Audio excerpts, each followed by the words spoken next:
আদরের নৌকো।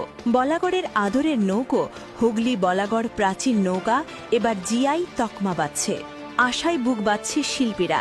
হুগলি বলাগড় নৌকার নামে তার নাম বলাগড় আদরের নৌকো। ইতিহাস বলে এখানকার নৌকা শিল্প 400 থেকে 500 বছর পুরনো।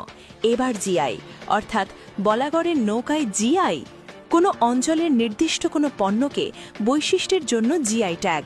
2023-এ জিআই এর জন্য আবেদন প্রক্রিয়া শুরু হয় 2022 থেকে।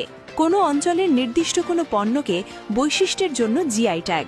এর জেরে পণ্যের আইনি সুরক্ষা নিশ্চিত হয়।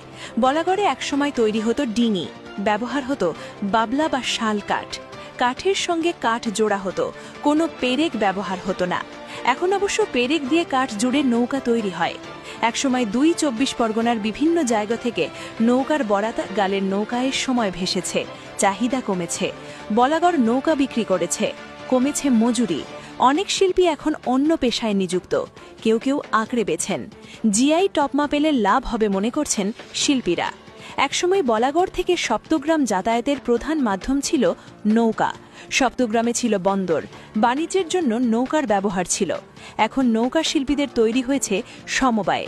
তাদের নৌকা শিল্পী জিআই ট্যাগ পেলে লাভ হবে মনে করছেন শিল্পীরা। Bureau report, new update Bangla. জিআইটা পেলে অনেক লোক জানতে পারবে শিল্প আছে একটা, সেখানে মালপত্র তৈরি হয়, গেলে আমরা সেখানে গেলে পাবো। এলে নৌকোর চাহিদাটা বাড়বে। আর্থিক ভাবে লাভবান বলতে আমরা যদি আসে খদ্দের একটা দুটো পেলে পরে আমরা তো এই বিক্রি মাল বিক্রি করতে পারবো, এটার মধ্যে আসা। এখান থেকে যদি প্রচারের মাধ্যমে এটা একটা মার্কেট আমরা পাই এক্সট্রা, সেক্ষেত্রে জিআই তকমা জন্য আমাদের উপকারে লাগতে পারে।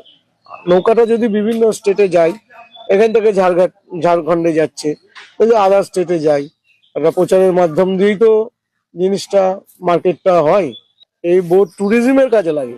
তকমা যে আমরা পাচ্ছি বা পাবো সেরকম পজিশন আমাদের হয়ে গেছে, বা আমাদের একটা মার্কেট তৈরি করে দেয়, তাহলে সেই জায়গায় হয়তো বা বাইরে থেকে কাস্টমার যদি আসে তাহলে হয়তো আমরা উপকৃত হব।